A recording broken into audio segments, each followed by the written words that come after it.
Addicted to Call of Duty. Hey man, we back. Views from the Chair podcast. There's no reason why you shouldn't be. It's a good game, stress reliever. I look at it. It is a great game. Yeah, we back, man. Another week of Views from the Chair podcast. What you get into last week, man? How the weekend go? Dude, I've been on a run of great weekends, man. Mm-hmm. I've been on a real run of great week. I've just been having a lot of fun. You can share. I had a good weekend. Friday, I went somewhere. I had a good time. I tried a new spot out in Philly. That was pretty electric. Good low key spot. Nice golf oriented. John, that was real fun. Saturday, I went to a funeral. Well, no, first Saturday I had an eventful Saturday. Saturday, I had my first rec league game. Dominant performance. All aspects of the game. Probably like 20 boards, at least 10 assists, 4 points. We're not here to score anymore, John. Not at our age. We're not out there to score. We're out there to run the offense. All right. I'm out there just run through, come out, choom, pew. You feel me? Like dicing them up. Then I went to a nice little funeral. That was pretty cool. Don't want to stop there and talk about funerals? We can. I don't know if cool is the word you normally associate with funerals, but yeah, that's fine. You're completely right. That's insensitive to say the funeral is cool. It's a nice funeral. It's a good funeral, nice kid. I was talking about this with a friend, and I'll talk about it because they were open about it and whatnot. But a lot of times in funerals, and I think it's a difference between our parents' age group and our age group. Let me go through weekend recap first, and then we can go into that. And then Saturday, I stopped over Richie's house. We had a nice little mini bonfire gathering at his crib. It's good. It's good time. Man, you all right? It was. It was good. I just got back from the gym, so I'm a little flushed. Okay. Makes sense. But yeah, man, it was good times. Always good to see Richie, man. Always good to have fun with him and whatnot. Nice. I'm still at the point where I'm not letting my nephews beat me at shit, and I'm gonna keep rocking with that. I'm gonna keep going with that until physically my body can't keep up with it. Then you just don't play them. Yeah, probably once they hit 16, 17, they start getting a little more advanced than me and shit. I'm done. You know what? My back's a little too fucked up. We can play golf though. Yeah, and fuck them up in that. Yeah, unless they get good at that. And then Sunday was just rainy out all day, so I pretty much came home. I did some laundry and chilled. How was your weekend? Oh man, I had the most chill weekend. I had the most chill week actually. Nice, man. Yeah, had a what I do? I ain't do shit honestly. Just had practice last Wednesday. Weekend was rainy basically all weekend, so I ain't really get into nothing. Game canceled, so that was a thing. And yeah, man, just preparing for next week. I'm gonna be off the pod next week. Maybe there'll be a guest. Maybe there won't be an episode. Who knows yet? Jake said he was gonna step in. I probably will bring the laptop. So if I got Wi-Fi, expect a don't do that, man. With an ocean view. So yeah, I mean you can if you want. I remember I did that work trip down in Orlando, and I was thinking I was gonna do it as well. And then once you get there, you're like, yeah, we could just take the week off. It's not that deep. It's definitely not, but I would love to do one from a remote location. Oh no, it would be sick. As long as the Wi-Fi is good. If it's shitty, I'm not doing. And Flocka did say he would jump on next week. So it should be nice. Yeah, so good weekends all around. So anyway, I went to this funeral, and I think there's a difference in our parents' generation, our generation, or I don't really know what it is. But there's a lot of overdoses, suicides, and whatnot now. And it's always somebody passed away suddenly. Yep. I don't like that shit. Me personally. You don't like they passed away suddenly? Yeah, I'm not a fan of it, man. Mm-hmm. I'm just not a fan of it. And it's at your parents' discretion, I suppose. My mom knows if something was happening to me, put it. Whatever happens to me, put it. If I have a bad day and I off myself, put that shit in the obituary. Dog first line, off yourself. Sheesh. 100%. 100%, bro. I'm on the opposite side of that. That's if I'm drunk driving, I run into a tree, put that bitch in there, dog. Put it in there. Let motherfuckers learn from my shit. You can do it subtly. I don't need to settle. For what? Everybody wouldn't know what happened if it was like that. I think you could do it subtly in the funeral as far as saying something about making better decisions or something like that. I don't think it should be. I'm not tiptoeing around that shit. Like, It's supposed to be an event celebrating you, though. Yeah, 100%. 100%. I agree with that. This funeral I was at was very transparent. A buddy's uncle came up there and was like, yo, he took his own life. I like shit like that. Took his own life. Let's do this as a learning moment. Yo, he took his own life. One of his friends said it first, and his uncle reinforced it, but he took his own life. Yo, like, let's do a learning John here. Like, yo, buddy was struggling with some shit. Most of the people around him didn't know that shit. This shit's more common than most suicides at an all-time high. This shit's more common than most people think. Like, if you're thinking about offing yourself, go get some help. This shit gets better. Like, yo, if you're suicidal, it's not like you're not gonna be suicidal all the time. And like the flip side of that is, like, if you are suicidal, like, you don't do anything about it, then yeah, you probably will keep getting hit with that shit. So yeah, I definitely could see it go a different way though. I feel like that shouldn't be, or I would say in my situation, I wouldn't want it to go like that. As far as that being something that the last time you're probably gonna see my body, or the last time you're gonna see my body that's what's being brought up. Well, I think that's I guess that's my main point, is that and overdoses, is there's a stigma around it to where, like, there's almost a shame to bring it up. I don't even think it's a shame. I think it's more so like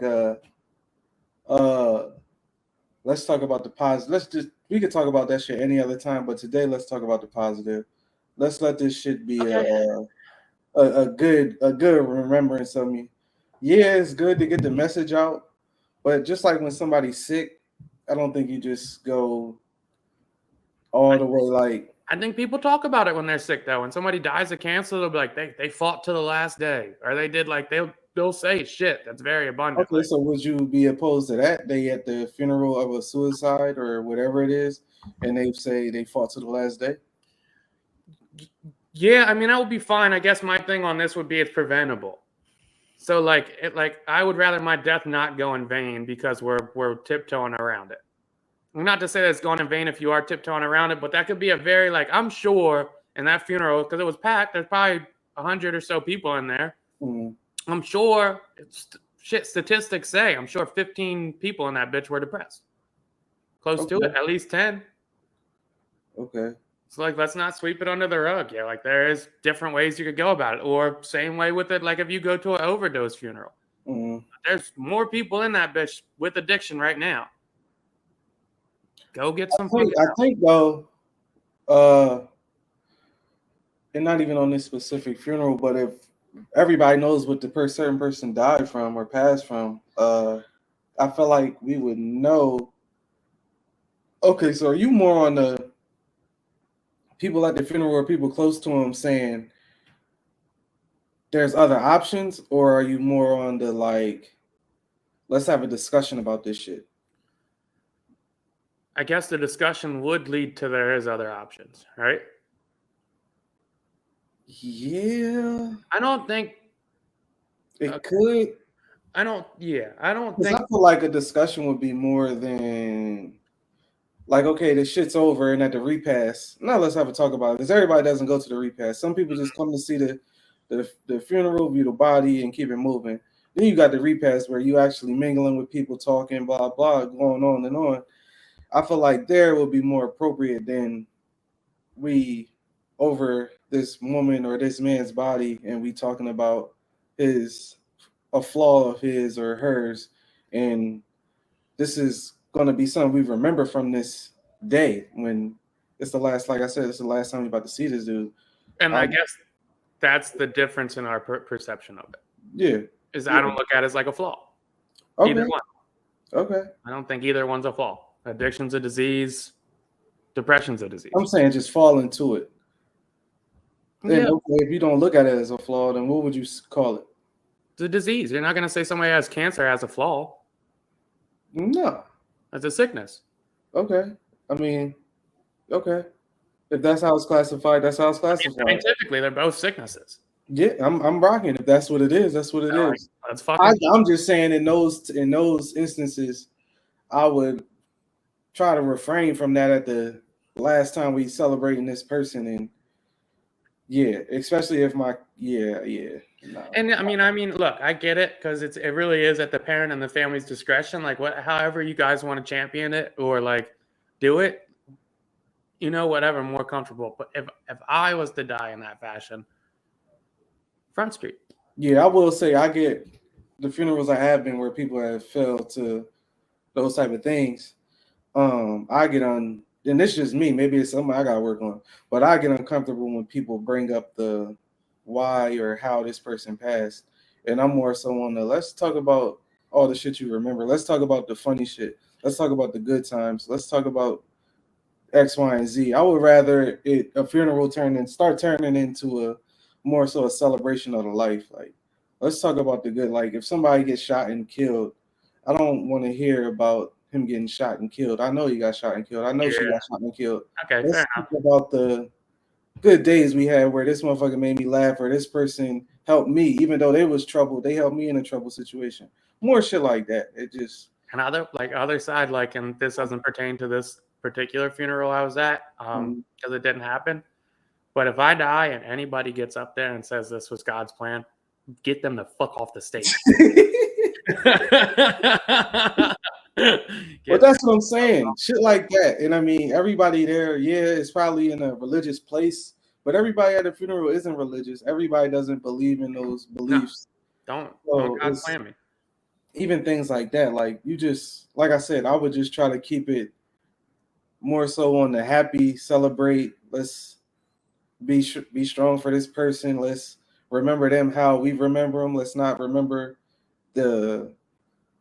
I guess I can't say flaw, but whatever took that person. Let's not remember that person getting shot, or let's not remember that person going ODing or taking their own life. Let's just remember the good, and because you're gonna remember the other side for the rest of your life. But this day, let's champion the good shit or the happy, funny shit that went on with this person's life, because that's I would say a lot of people's memories, because situations like those, a lot of people deal with that shit on their own for the most part. Yeah. I would say I'm only bringing it up because I thought it was a well done funeral, and I thought that it was, trying to use a good word here. I don't have the word for it, but I thought it was nice that they incorporated it with the transparency of suicide, because every testament and story was infectious smile, always happy, always brought joy to the room, always checked in on people, always did this. So to bring it full circle and go like, and still this whole time this motherfucker was struggling with this darkness he couldn't get out of, and eventually consumed him. So like, let's not act like this shit doesn't happen to happy people, because here's a guy that everybody thought was happy. Right. Yeah, I get that. But yeah, like I said, that's a discussion. I would think let's save that for the after effects of it. Fair enough. I mean, to each his own, obviously. Honestly, neither one of us will be able to dictate how our funeral goes. Oh, my funeral's mapped out already. My funeral's been mapped out for years, buddy. My shit is mapped out to a T. We can say how we think that shit gonna go. That shit. We haunt the fuck out of Vicky. Starting to be more spiritual, so I'm believing in the afterlife. Vicky doesn't do that shit to a T, dog. I want people speaking at my shit. It's nothing but stories, dog. One introduction, and then boom, boom, boom, about 20 stories, dog. 20 little 2 to 3 minute stories, show how much people fuck with me, and then after party. DJ, good after party, open bar, got it in my fucking life insurance. There's enough money to take care of that shit, plus everything. Good party afterwards, at least a 4-hour one, at least a 4-hour party. There you open bar, buffet, fucking lit. And that's what I'm saying. That shit go like that. You're not leaving that shit. You upset, but you're not leaving it with the not really gonna say the stain, but you're not leaving with the pain of hearing about why and how and what ifs and shit like that. You celebrated that person and you're keeping it moving, because the pain gonna fuck with you depending on how close you are with that person for the rest of your life anyway. And yeah, that's fair enough, because I will say in those situations, a lot of times friends think like, what could I have done? And majority of the time, there's not much you could have did, honestly. There's really not much you could have did in that situation. I was thinking about my funeral the other day, and I was thinking, I have such a different, like, disconnected friend groups that, like, when certain people get up and start saying how much they fuck with me, I was like, I wonder if my other friends be like, man, Dill didn't even like know you like that. Like, you fucking fraud. But they could be my friends though. You find because everybody doesn't know everybody. So like, Right. you know, I only got one rule from my shit. I would just want a closed casket. I wouldn't want people to see me like that for the last time. And I was also wondering who picks out the outfit. Most likely the family. The mom and shit. Yeah, knock on wood. I don't plan on dying anytime soon. Yeah, we need to knock on this couch. Yeah, I don't want anybody to pick my mom. Please, close my shit, man. Don't let nobody see me hollow, man. I ain't got time. Yeah, honestly, I've been to a lot of funerals and still I don't. I'm there. Maybe a handful of funerals I've actually walked up to the casket. Yeah, I don't fuck with them. Only people that actually look decent is like older people. And I mean like way older, like 80, 90 and shit. Like even 60s, you go up there and you like, nah, bro. I would much rather have the whatever's in my mind. And the fucked up part about the open caskets is that image of the still cold body sits with you. And you like, fuck, why did I just look at that shit? Funerals are an interesting thing, but I guess necessary to an extent. Yeah, 100%. I didn't mean to start on that tangent, but yeah, it was a nice funeral. Well done. I mean, since we're on the topic, R.I.P. to Jerry Springer. Yeah, I didn't know he was sick. Yeah, I didn't even know he passed away from being sick. Yeah, I think he had cancer. Oh, that's what it was? I'm pretty sure he was like 77. It's not like he was super, super old. Damn. Yeah, man. R.I.P. to Jerry Springer. I'm pretty sure everybody watched Jerry Springer after they got off of school. It would be Jerry Springer, go outside or play your game, whatever you get into, come back 106 and you keep it moving. But yeah, matter of fact, it would be Jerry Springer, then Maury. Then you do what you're doing. And think about the shit we was watching when we fucking, what is it, like 8 to probably 13, watching Jerry Springer, the wildest shit ever. If not younger, pancreatic cancer.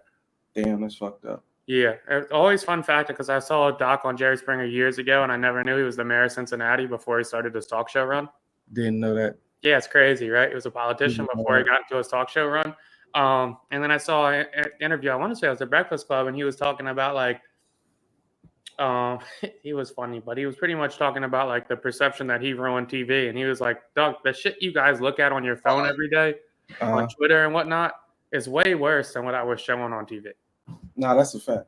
So he's like, it's like you can say what you want, and it was interesting, man. I mean, Jerry Springer was, I'm homesick. Jerry Springer might come on. You might throw Maury on for a little bit, and it's too timid. You throw Jerry back on. Some shit's happening. They got some racists on there. They got some trannies on there. They got some shit. They got some people boxing. Yeah, they got some, and they let them fight for a little bit. Yeah, they let them fight for a little bit. So it was always interesting to me. Yeah. So rest in peace to Jerry. Honestly, seemed like a good guy, and he never got caught up in some shit. So, another topic of an old person. Did you hear anything about the correspondence dinner? You've mentioned that to me like twice, and I honestly don't know what the fuck it is. All right, I got like a minute 30 clip, man. I gotta play it. It's a little spot. Roy Wood Jr., comedian, sometimes hosts the Daily Show, the Daily Show on Comedy Central. He was the guest speaker, and this is just something he had to say about Joe Biden. I look around this room and I see people that are hardworking. Many of you, I don't even think you should be working that hard. We should be inspired by the events in France.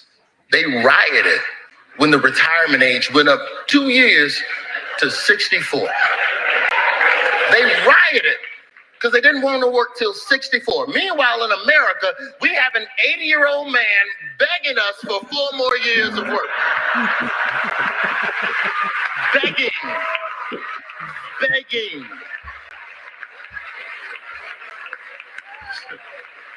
Let me finish the job. That's not a campaign slogan. That's a plea.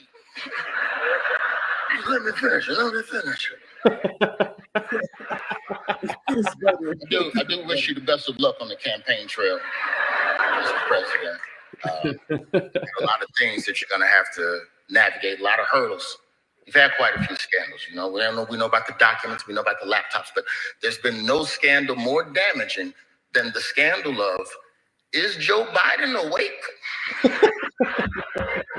Look, hey, say what you want about our president, but when he wake up from that nap, work gets done. You might doze off, but then, infrastructure bill.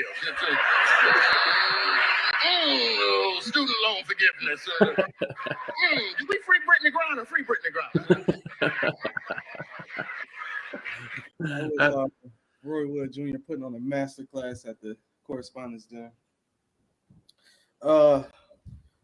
Comedy and politics, man. I feel like it could be a lot of truth in comedy, and at a dinner such, I guess, prestigious as that is, for him to break it down the way he would break things down. He talked about Tucker Carlson, Don Lemon, the double standards with Kamala being a vice president and being a woman, and I guess what does she do? It was just a lot in there. I would tell anybody go watch the whole thing. It's about 30 minutes. You wouldn't be mad at the watch. But yeah, man, comedy and politics, man, it's a good way to attack politics because there's so much real shit can be said, but at the end of the day, you can laugh about the shit. Hey man, that France shit is really interesting. I'll talk about the correspondence shit, but that France shit is really interesting. Yeah, they literally ride it. Yeah, that's like actual real news because their retirement age got bumped up twice, and it really shows like capitalism's dope, and I'm glad we live in America and I like the country and shit. But we are so fucking hyper focused on work and getting money and like obsessed with the idea of the more money you have, the more happy you are, and you have to keep working to retire eventually. But you got to have enough money to retire and live lavish, and like just so hyper consumed with this idea of wealth brings you happiness. Yeah. And if you're a hard worker, that's a great trait. If you put in the extra hours, that's a great trait. That's a desirable trait. Yeah, skip your son's soccer game and put that 6 days in a week instead of 5. When most countries are working fucking 4-day weeks. Yeah. Like it's just so fucking stupid sometimes when we stop and look, and we all fall victim to it, but it's just so fucking dumb when I think about it sometimes. Yeah. What would you say your retirement age would be if you could choose? Over the age of 50. Hopefully, it's definitely over 50. It's for sure over 50. I'm trying to track it. I think I'm at like 56 right now, but I really have to like continue to turn it up every year. Like I can't stagnate out. But if like honestly, like at the same time, because we're living older now, like if I retired at 62, like I wouldn't be. Even if I retired at 64, like you still like with modern medicine now like how we kind of take care of ourselves and shit, you could live to be 85, like healthy 85. You still bouncing around 85, live to be 90, like 95. So like, yeah, if I had 20 years and not working, 100% I'd get to 65 in. I wouldn't trip about that. And another thing is like, I found a good work-life balance. So I'm not stressing myself to death working. Yeah, same. I mean, don't we get a little like, damn, why you still working? Like when you go in somewhere and you see somebody like 70, 80 working, you like, damn, you kind of up there. But the fucked up part is this country, as good as it is, you have to keep working. Yeah. It's so crazy. One of my partners at work, he's super successful and he's 69. I was asking him the other day, I'm like, hey buddy, like, you're going to call it quits pretty soon? Like, not. We have a good relationship, so I wasn't saying in an offensive way. But he was like, dude, I was going to try and quit like 3 years ago. But he was like, that stock market tank really fucked me. So now I'm sitting around hoping it bounces back. Or I got to close some more deals and do this. Because he obviously has an idea of where he wants to be at in life before he retires. But yeah, like, dude, go enjoy your grandkids. If it's bad enough you miss some time with your kids, go enjoy the grandkids' fucking sports games and shit. Like, so do you feel like we should be taken care of at a certain age by the government, or are you not with that? As much motherfucking taxes we pay, dog. As much motherfucking taxes we pay. You ever really look at the tax breakdown in your checks? Especially if you get a bonus check, because I'm commissioned, right? So like commission gets taxed as like additional income, John. So like if I get a big commission check, I'm getting fucking fucked, buddy. Yeah. Fucked. Like absolutely fucked. Like that shit is crazy. Like you're looking at that bitch, you're like, how the fuck did I get 55% of my check? Yeah. How the fuck is that possible? 55%? They better give me some bread when I retire, dog. Social Security better be around. And not that little ass fucking $1,200 a month either, because what the fuck am I going to do with that? Yeah, I hope they don't keep that going, because with inflation, there's no way they could let us. $1,200 a month, dog. Grocery money. Yeah, they fucking us over with that shit. That's vape money. Yeah, they want us to be basically working till we in the fucking casket to bring it back. Spent that on one wedding this year, dog. The fuck?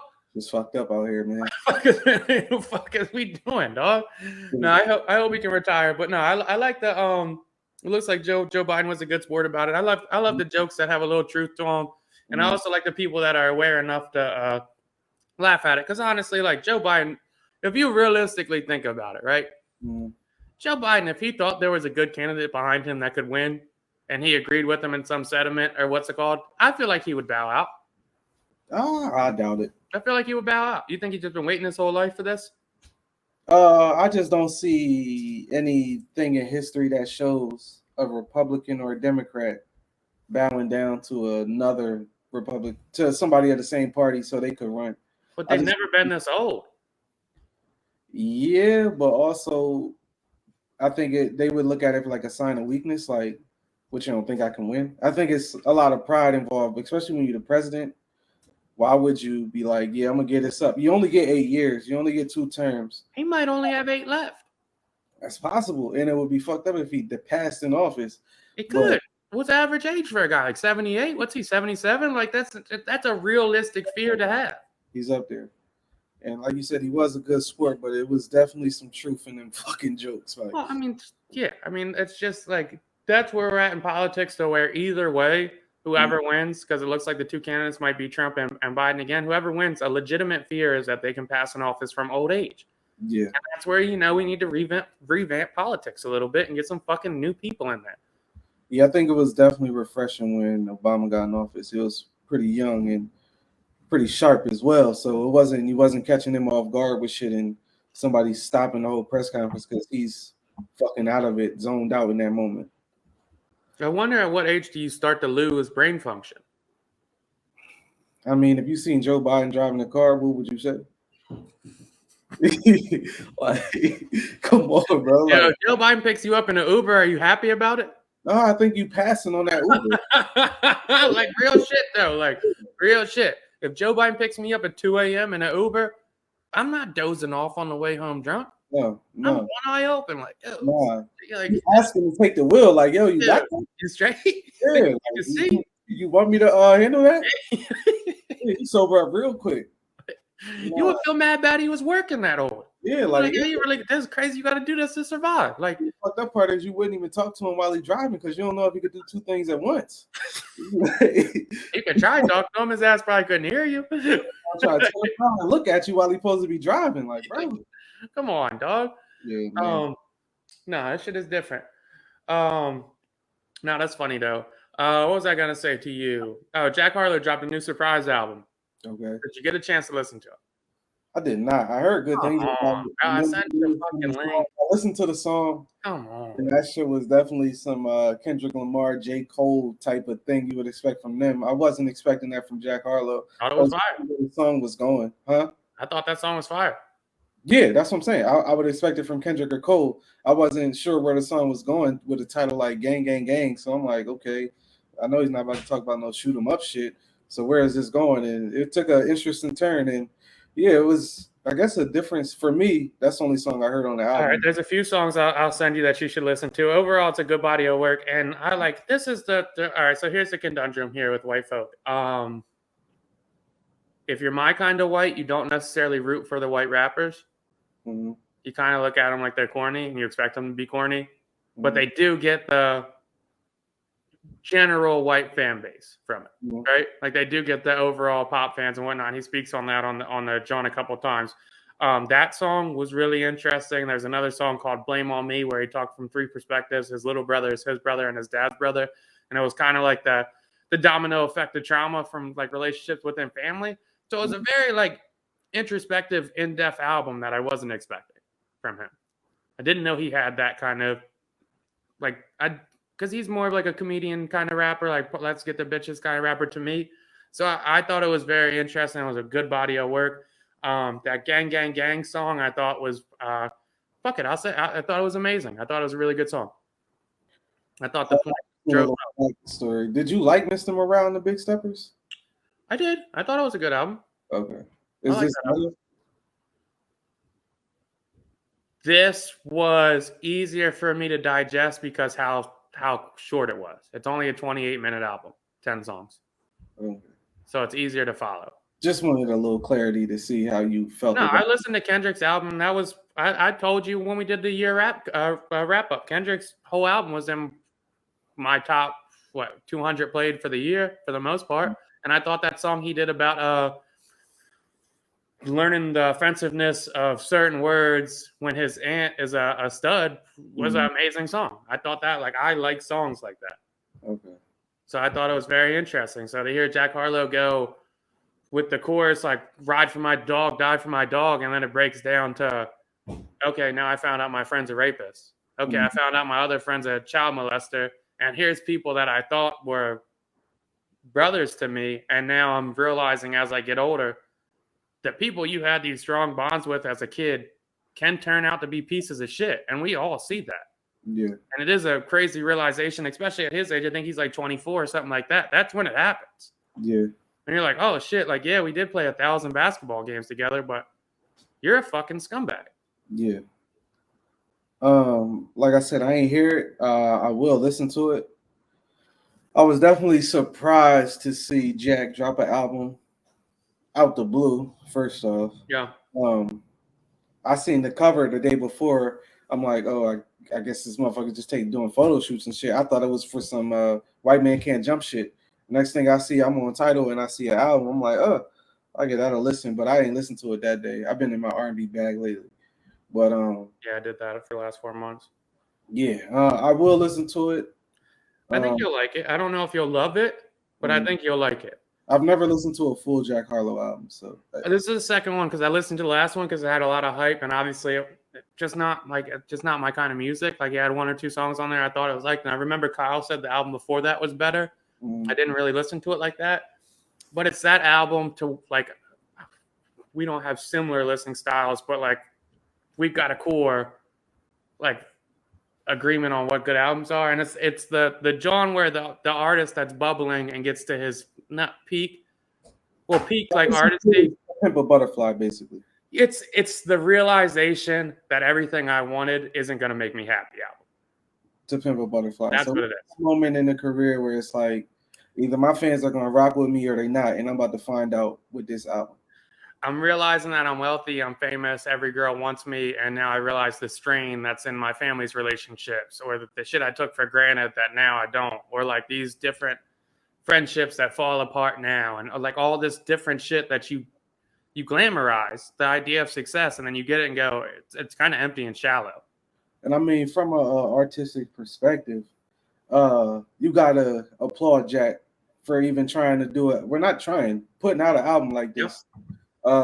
Especially after the songs that you hear from Jack, you like, oh, okay, well, I guess he's one of them new bubblegum rappers. Like, okay, you just make your pop songs and do your little cute shit and keep it moving. But to see him go outside the box from what it sounds like and put some thought behind the work he's doing, and hopefully his fan base sticks with him through this shit, because I feel like something like this will make you 10 times bigger than you are and make fans love you 10 times more, especially when you open up and let them into what's really going on in your life.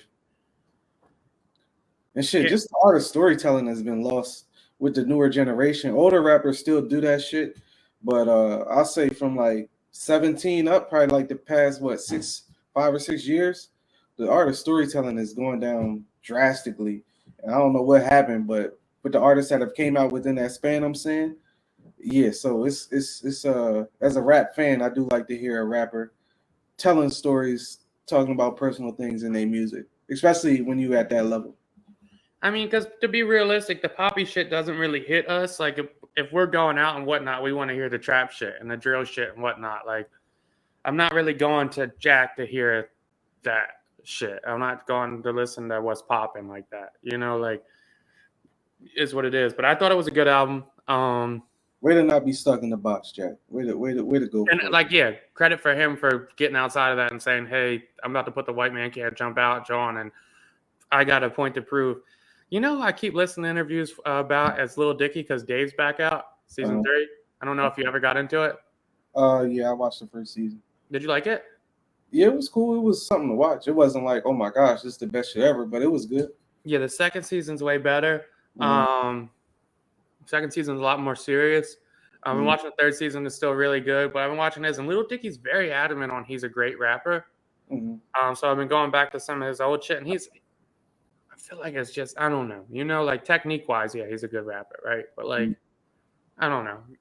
But yeah, I guess the last touch point on Jack Harlow shit is one of the lines said, "I'm the best white rapper since," I'm paraphrasing, since so and so was rapping about vomit on his sweater, alluding to he's the best white rapper since Eminem, and I saw that really sparked a big debate on Twitter. It did. Who is? It did. I was kind of not disappointed, but like, damn, there's really not that many white rappers to pull from, honestly. But at the same time, it might be too early for that. Yeah, so I think people are full of shit. Yeah, I mean, for you the got most part. damn near a mural on your wall of one of probably the best white rappers since Eminem. I listen to more Mac than I do Eminem, but here's why I think, and I'll get onto the Mac shit first, but here's why I think people are full of shit, because I'm seeing that, and then I'm seeing, like, oh, what about Millie's? I'm like, why don't you guys support the motherfucker then, dog? But I mean, I feel like a lot of people are also just on the strength of, like, because I don't know if anybody's heard of Millie's album, but we've definitely all heard the motherfucker freestyle, and He can rap. Motherfucking rap. He can rap. He can definitely rap. And that is the thing. I like you just said, I haven't listened to a project from him, and that shit may be phenomenal. You could be 100%. But nobody gives a fuck until Jack Harlow says some shit, and then I saw that. But yeah, overwhelmingly, I saw everybody say, "What about Mac Miller? Mac Miller? Mac Miller?" And it's just one of those jaunts where I'm like, this shit where they lose me at, right? Why? They say, "What about Mac Miller?" And then they post clips from Mac Miller's last album or his second album. Those weren't raps. That wasn't rapping. Yeah. They're doing his Tiny Desk. That's not rapping. 2009 is not a rap song. It's just not a rap song. So, like, if you're going with raps, me personally, I think Mac rapping was dope, especially fucking movies with the sound off and the Divine Feminine. But a lot of his shit was harmonizing, so I don't necessarily know if you. It's just I don't know if you dictate that as like the same. What'd you say? You not with the take of him being.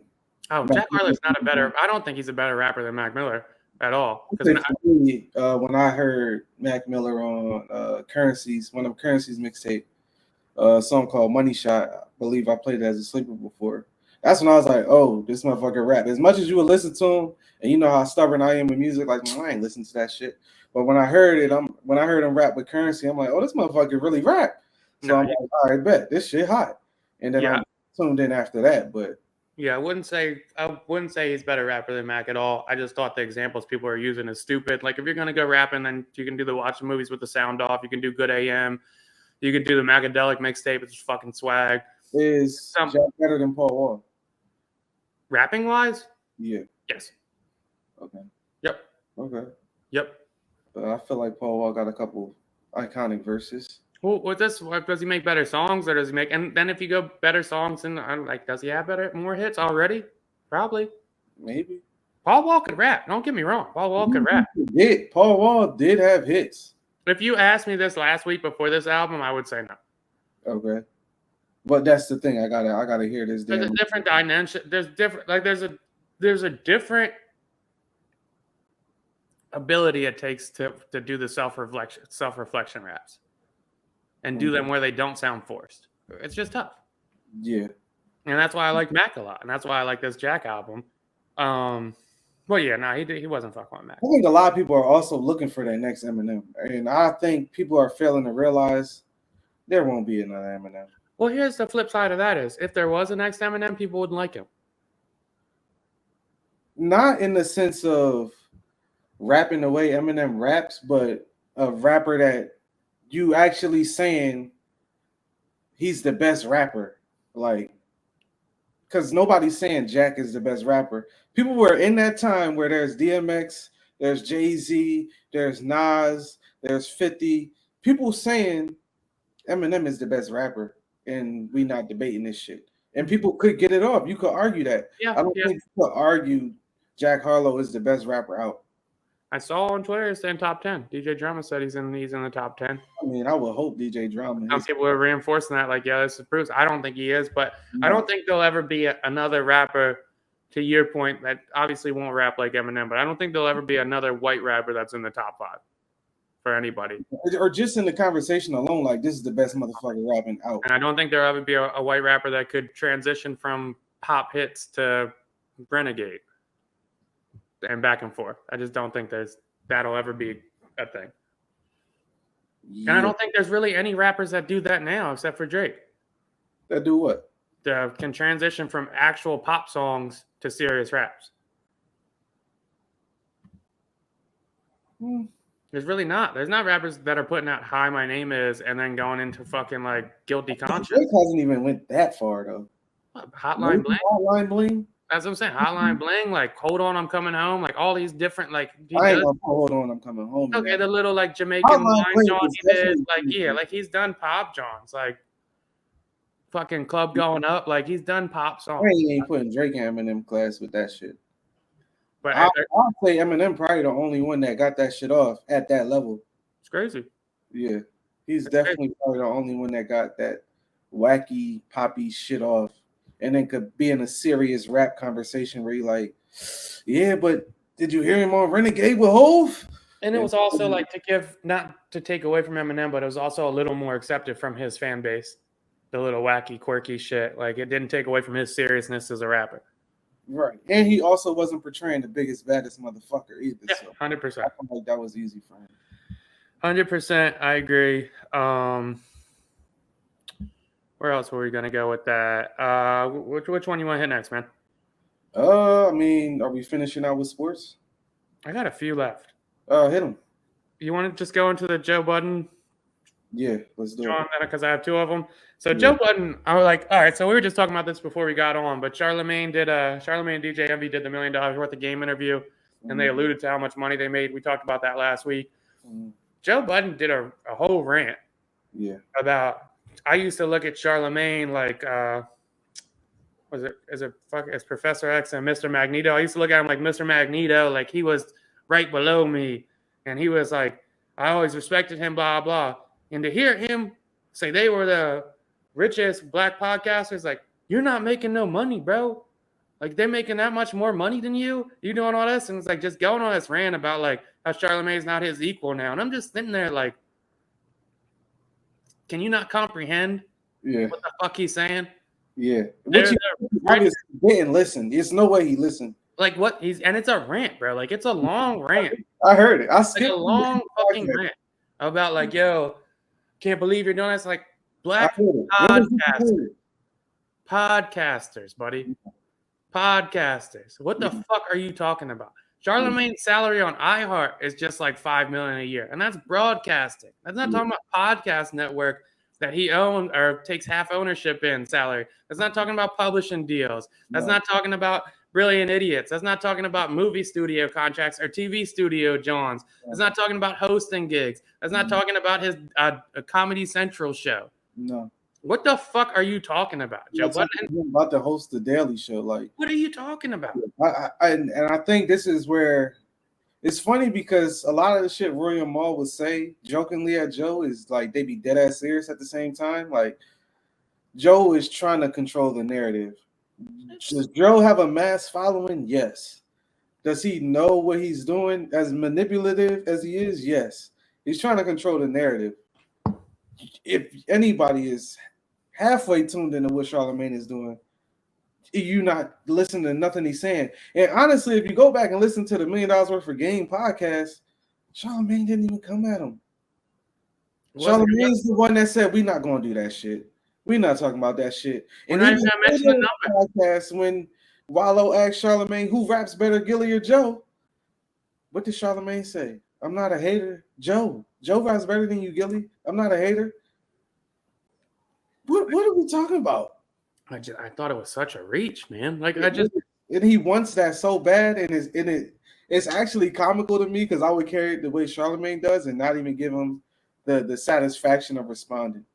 It's just that here Charlamagne fucking interviewing Judy Blume. Yeah. You know, like here he is interviewing Judy Blume. Yeah. And there's Joe Budden saying, I thought he was right under me. He's interviewed Barack Obama. What are we talking about? He sat down one-on-one with Kanye West. What the fuck are we talking about here? Like, it just didn't make any sense. Kamala Harris. He had Hillary Clinton on his show. What are we talking about, bro? It just didn't. It made no sense to me. It honestly made no sense because it seems like what Joe Budden is aspiring to do is what Charlamagne is doing. Already established. He's already doing this shit. He's already got the network. He's already got the TV deal. Now he's already got the syndicated broadcast. He's already got the podcast. A book publishing company. Already got the publishing company. He's already got the TV job. Like what? He got 2 books and putting out books for other people under his publishing company. Has a deal with Audible, him and Kevin Hart. What are we talking about, bro? We listen to Joe for entertainment value, but Charlamagne doing, sorry to say it, way bigger shit. Yeah, I was gonna say it's just a kind of a delusional confidence that he thinks that Charlamagne's a little under him when I don't even think they're playing in the same field anymore. It's not even close. Yeah, I don't think they're playing in the same field. He's good at what he does. He can be number 1 at that. There's nothing wrong with that. And that's sick. Like, he's literally trying to pick a fight. It's crazy. Yeah, it's cool. Like, it's cool Joe Budden pivoted, and now he's probably the biggest urban podcast. I mean, that's sick. That's dope. Good for him. Like, more power to you, buddy. Like, business strategy seems a little fucked, but like, whatever works. But yeah, it's just stupid. And then to go on to Joe Budden again, him and Cameron had a little debacle. Did you listen to Jim Jones at all too? Because I didn't know Jim Jones and Cameron weren't fucking with each other anymore either. Yeah, this shit it seems like an area of the year thing. Keep up with them. Yeah. Jim Jones was on the Breakfast Club last week, and he was saying like, "Yeah, me and Cam, that's just not what it used to be. I don't really know what he's up to anymore, but more power to him. And Mace is a sucker, and I'll fuck him up pretty much." Yeah. It just seems like, I don't know, Jim Jones just like there's something bitter there. I don't know what it is. But anyway, I guess Cameron's still upset that Joe Budden and Nori were taking shots. And they're both saying they weren't taking shots. Yeah. And Cam put out some shit and pretty much was like, Nori, like, you get a pass because I've known you forever or whatever. That was slimy shit, but so-and-so, so-and-so. And Joe Budden says, well, Cam says, stay away from crackheads, pretty much. Yeah. And Joe Budden says, you're too sensitive to play this game. Don't make me start. And we talk about Cameron. And Cam says, yeah, I won't play. Where you at? Yeah. Yeah. What's up? Yeah. It's just like, I hate when people get caught throwing shit and then hide their hand. Yeah. You know, like, bro, you took the shots. Where's the other sports podcast at with an old rapper? Is there any that I'm not aware of? I haven't heard it nor seen it. I've been listening to podcasts since probably 2013. Don't know where that podcast is. I've never seen that before. And I thought it was corny. Nori's doing the same shit where he's like, well, I wasn't necessarily talking about him. It's like, there's no other fucking John. Nah, especially to the level that we would actually see the shit. So Joe Budden's picking fights. It is what it is. I like Cameron and Mace's shit. It sounds like they might sign to Barstool, or at least they're shopping right now for big brands, and good for them. And I also like that it might hurt Jim Jones's feelings, but I like that Cam and Mace made up, man. Yeah, why not? Why not? We're getting old. 40-year-old men. We're getting old. That makes no sense. Like, yeah, they're beefing about a miscommunication 25 years ago. And even to hear the shit like Cameron said in the Barstool interview where it was like, yeah, I just heard Mace apologize and shit, I reached out. Yeah. That's it. That's all it took. Easy enough. It's that simple sometimes. The shit never got physical. That's all it takes sometimes, man. It really is that simple. Yeah, we can get into sports now if you want. I got 2 sports topics. I think you got 1 or 2. Yeah, Lamar got the bag, man. Did that happen? That happened right after our last episode? Yep. Dope. Lamar gets the bag. He will be in Baltimore. Looked like they drafted for him as well in the first round. Got a receiver, Zay Flowers. We all know Odell's over there. New offensive coordinator. It's looking like it's going to be a beautiful thing in Baltimore, man. I might got to jump on the bandwagon. I don't know. Panthers also drafted Bryce Young, so I don't know which side I'm going to go to. I got options, though. Oh, sounds about right for you. Yeah. Me, I've been a day one Philly guy. I'll always stick to that till I'm dead. Go Eagles. Yeah.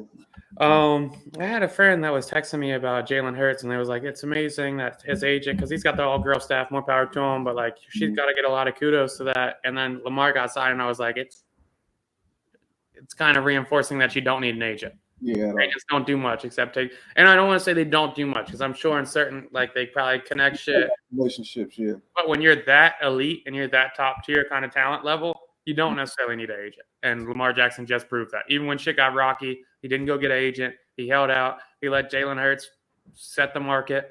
And then he said, "Give me a little bit more." Yep, and I'm good. I'm straight. And I'm good. Shout out to Lamar, man. Proud of that guy. I guess, like, you think there's any bad blood after that, though?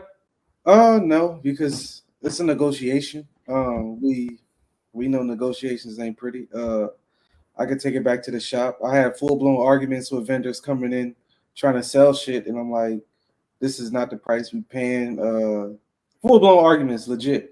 And they come in 2 days later, back to negotiating, meet in the middle. All right, I'm gonna buy this, blah blah. You keep it moving, and it's no bad blood. You literally negotiating. If you don't get what you want, you're not gonna do it. If they don't get what they want, they're not gonna do it. It's business at the end of the day, and that's exactly what the NFL is. It's business. Nobody feeling should have got hurt in this situation. Good times. You had that tobacco store. It was good times. Yeah. Every flavor, Capone. Yes, sir. Every flavor. Yeah, happy for Lamar. I'm glad it worked out. Mm-hmm. Phil Jackson's a racist. Apparently, we're doubling back off our last year's episode. Yeah. And Phil Jackson comes back out. I think last year we had an episode about this, and it was because Scottie Pippen had came out and said something. I can't remember what he said. Oh, I think Scottie it had came back to the Tony Kukoc shot. I forget what his exact words were about it. But someone fall out. Well, anyway, apparently Phil Jackson's on a new podcast hosted by Rick Rubin. Did you know Rick Rubin doesn't play any instruments? I did not. Isn't that crazy? I thought he. Nope. He does use the beat machine though. He's a producer in the aspect of like he tells people what, like he's like kind of like DJ Khaled. I'm pretty sure he at least uses the Maybe beat. he might use the beat machine, but he doesn't play any physical instruments. Okay. Yeah, but anyway, he says on Rick Rubin's John, he tries to make a little joke about it, but he was like, "Yeah, I don't watch NBA anymore." And they're like, "Oh, after you stopped coaching?" And he's like, "No, when they did the bubble, that was a little quirky." And then they had like little slogans on like the back of their John, like equal opportunity and justice. And he was like, "Oh, it'd be like justice driving to the rack," and he gets tackled by equal opportunity. And we thought it was mad funny. Like me and my grandkids made a good joke, and like they had Black Lives Matter on the floor. And I just thought it was too political, so I stopped watching that. And it's just like, yo, Phil Jackson, shut the fuck up, buddy. That's the exact feeling. Yeah, shut the fuck up, dude. Because honestly, who cares that much? Secondly, nobody said justice is driving to the rack. Nobody said that. Nobody said that. Nobody said that. I was like, when I heard the clip, I'm like, when did that happen? It never happened. When did that happen? He's not the only person to say politics don't belong in sports, but at the same time, I think he's forgetting what was going on at the time, and that was the whole George Floyd shit, and how the Bucks didn't even play a game because that shit happened. So I don't know if and I don't think that's a political thing. I think that's a human rights stance, like, which I wouldn't call human rights political. I would feel like it's right and wrong. And the only time human rights is called political is from white fellas. And I'm not. If we talking about George Floyd dying at the hands of police, political, what are we really talking about? And that's why in this situation, I'm looking at Phil Jackson a little sideways. Like, if we taking the George Floyd situation and what the NBA made out of it, which is a predominantly black league, and how they reacted to it, how could you be mad at that shit? I thought Ron Artest had a really good response to this. I know Jalen Rose went back and forth with him, but Ron Artest pretty much was like, I understand what he's saying by the non-political shit, but he's seen me as a black man, I couldn't escape it. Like it's all over the news. I'm walking in the store, it's all in the papers, it's everything. Like this shit is suffocating, and we feel like we have no voice. Right. So majority black league empowered our players to feel like they had a voice. And that's what turned you off about the league, you fucking loser? And even to the Brilliant Idiots point, when they talked about Ron Artest changing his name to Meta World Peace, and world peace on the back of his jersey while Phil Jackson's coaching him, would you say world peace is political? It has to be. In Phil Jackson's terms. It has to be. Which is weird. World peace is about the biggest slogan you can fucking get. Yeah, if a slogan on the floor has you not watching a fucking sport, that shit upsets you that bad that you haven't watched the NBA in 3 years because somebody said Black Lives Matter on the sideline. Who gives a fuck? They're not getting reparation points from shooting from the black. Like just settle down, you fucking lame, man. And Brilliant Idiots, since you referenced that, made a really good point as well of like, buddy, you literally were handing out books on native tribes and how to find the Zen from different kinds of yoga and all this different spiritual shit. Yeah. So you can force that shit as a boss level employee onto the people that work for you. But as a fan, it's too much to consume it. See, come on, man. Eat a dick, buddy. It wasn't that deep. And you also miss great basketball. And honestly, I don't think anybody after 2012 cares what Phil Jackson got to say. After the Knicks debacle where Melo was kind of like, he's a fucking scumbag, nobody really cared. Yeah, no, but nobody's checking. I mean, legend, cool. Nobody's checking for Phil Jackson, nor is anybody going to not watch basketball because Phil Jackson isn't watching basketball. We don't care. Yeah. Viewership's not hurting. They're still at 1.6 billion. Yeah, it's doing pretty fine with every. God forbid Phil Jackson isn't watching.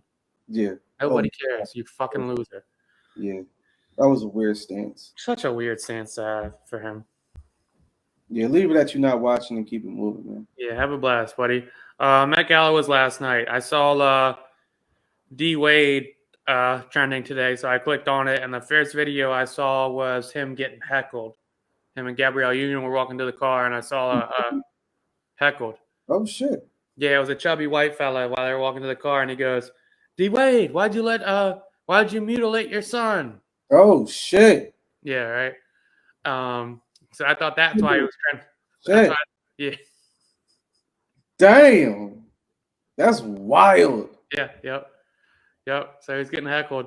So I thought that's why he was trending, but apparently he did I guess on the spot interview on the Met Gala, and I guess he did an interview last week, and he spoke to why he was leaving Florida. I guess because the anti-trans bill had passed or whatnot. He says his family wouldn't feel safe. Obviously, his daughter's trans. Mm-hmm. I think she's like 16 now. What is it? Dan Lebitard. He had a really good statement on this.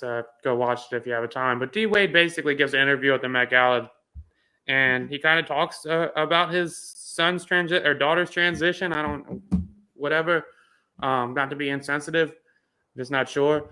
And he pretty much goes like, "I support my kids," and then he pulls up some stats of saying the overwhelming percentage decreases of kids' acceptance and love from their parents drops the suicide rate on trans kids and gay kids. And like, it's really that simplistic of it. Like, we might have disagreements on thought process. Would I be like pumped if my son wanted to start dressing like a girl at 13, 14? No, I wouldn't be pumped, but I'd be a lot sadder if he killed himself. That's a fact. Like, that's just like, to be blunt. And I'm glad he finally took it there to like, what's the option here? You want me to shame my son into wearing Timbs and jerseys, and then I find him hanging in his fucking room one day? Like, what do you guys want me to do here? Like, what the fuck? Like, I'm just trying to make sure my kids are happy and healthy, and like, more power to D Wade, because that's a difficult situation. I'm sure that wasn't the easiest John at first. I'm sure it wasn't. Couldn't have been. Especially you playing one of the most masculine sports. You a huge figure in it. You a public figure. People looking at you like, damn, D Wade, your son, blah, blah. But I think D Wade did it the right way. He embraced it, lived his truth. And what could you really say about him when he's embracing it? It's different if you're being resistant towards it.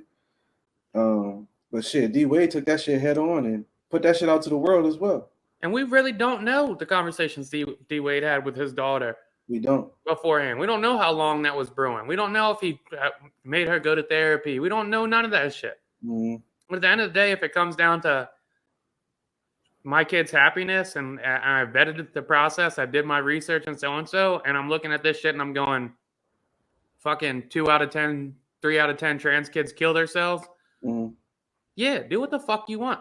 I'd rather you be a trans kid than a dead kid any day of the week. And I feel like in D-Wade's case, he made the right decision, especially leaving the state that doesn't accept what he's doing with his child and doesn't accept his child's decisions. And like kudos to D-Wade's oldest son as well. Yeah. Because I feel like D-Wade is mentally there as an adult to really accept that. And his oldest son, 16, 15, accepted that shit right off the rip. Fuck you guys. This is my sister. Yep. That's the whole shit. Like, I don't know why we feel like we can interject on people's parenting, like, only sometimes. Other times, like, if somebody's beating their kid, we don't interject. Oh, that's how they parent. Like, that's fine. Like, they do this. They're yelling, whatever. But, like, unless, like, only on certain shit, we're like, oh, that's not how you raise your kid. Mind your fucking business, yo. If the kid's not hurt, mind your fucking business. Yeah. It's the right call, man. I mean, like you said, you don't want to walk in and see your kid hurting because of a decision that you're not allowing them to do something. Now, is it shit that you may not want your child to do? Yes. Like you said, man, I'm thinking about it because I know on the previous podcast when the shit first broke, we talked about it, and I know for a fact I was probably opposed to it as far as the hormones and shit. Well, yeah, that's a whole different argument. I think that's a whole different argument. Yeah, I was definitely opposed to that, but when it comes to the well-being and the sadness, because who wants to see their kid around the house sad because of something you've done to them or didn't allow them to do? So, yeah, tough decision, but D-Wade definitely took it like a champ. Like, all right, well, I'm gonna do what I gotta do in this situation. If it comes down to fucking if it comes down to hormone shit or anything permanent, then yeah, I would have not signed off on it. Dude, I feel like I have to sneeze, but it's not fucking coming. It's the worst. Mm-hmm. All right, I think I got it. But anyway, I think like if it's a permanent decision, maybe hormone transplant or treatment or like sex change or whatnot, then yeah, you're gonna have to wait until you're adult and your brain's fully formed. But I'm not gonna make you run around and act masculine if you feel like you're a girl. And that's what you felt like for the last, and this shit's been happening like 4 years now. Shit ain't changed yet. Yeah, that's what the fuck you want to do. Like that would have been like our parents can't really steer us that much without us hating them. You know, like I can't imagine my mom going, "You're not listening to rap or playing basketball. You're gonna listen to straight country. You're gonna go to church and you're gonna play frisbee golf, and that's fucking the end of it." You know how much I would dislike her? And not even just the dislike part, the part of how much more you're gonna want to do the things that she's 100%. Now I'm gonna go crazy. Yeah, legit. Now, yeah. So I give more power to D-Wade. I respect the decision, and the fat guy heckling him, lose some fucking weight, you loser. Yeah. All right, stop worrying about him mutilating his son. You're mutilating yourself, you fucking loser. Yeah, that's kind of crazy. I hate when motherfuckers that's not healthy is telling motherfuckers what's healthy to do. Get yourself healthy, pussy. I'm not about to puff my vape in your face and shame you for chewing tobacco. Right. Fucking shut the fuck up. Motherfuckers is crazy, bro. Yeah. Motherfuckers is crazy. Random thoughts? Yeah, I just been looking up my random thought. I had to get more facts on it. But so I believe we touched on it. Utah passed a law restricting kids and teens from being on social media under 18 without consent. Mm-hmm. So in news of that, Pornhub has completely blocked access to their site in Utah. So there's no Pornhub in Utah. Kids are gonna be jerking off memory. Yeah, so interesting. But yeah. I mean, about the magazine sales is magazine skyrocket. The black market DVDs is about to go nuts. Yo. No Pornhub for anybody in Utah. So motherfuckers used to have to make them DVDs work. Yeah. A lot of DVDs. See the same scene 20 times. That should still work like a charm. Sales will be going up. Magazine sales skyrocketed. Yeah, so that's my random thought. Pornhub blocks access. Sucks to suck being Utah, man. Dude, sucks to suck. Random thought, my buddy Kyle's wedding's this weekend. Gonna be an absolute blast. Weddings are probably my favorite thing to do. He booked a tea time 8 a.m. the morning of his wedding. Isn't that a risky move, right? 8 a.m. the morning of his wedding, dog. That's what I said. His girl booked it for him. More power to her. She's got a lot of trust in him. It's gonna be a marathon of a weekend for Dill. Yeah, a marathon of a weekend. I love a 2 week span for you, man. 3 weeks, man. 4 weeks. 4 weeks, man. 5 weeks, man. Life, man. 6 weeks. Yeah, living the life. It's been a year. Yeah. It's been a year. All right, till next time. Till next time.